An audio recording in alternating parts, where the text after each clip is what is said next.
Разтягане на шведска стена при сколиоза. Гръдната кост в момента е напред и нагоре, а рамената назад и надолу. И целият корпус се разтяга.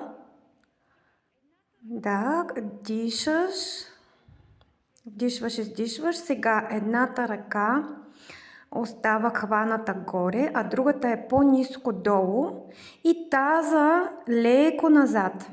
За да може да се получи хубаво разтягане и издължаване на гръбначния стълб, в случая повече разтягаме дясната част на корпуса.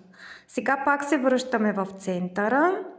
Център, ръцете и двете са хванати, таза и рамената назад, гръдната кост е напред.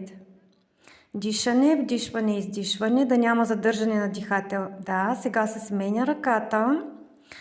Разтяга се цялата лява част на корпуса, като таза е леко назад, а гръдната кост е напред и нагоре.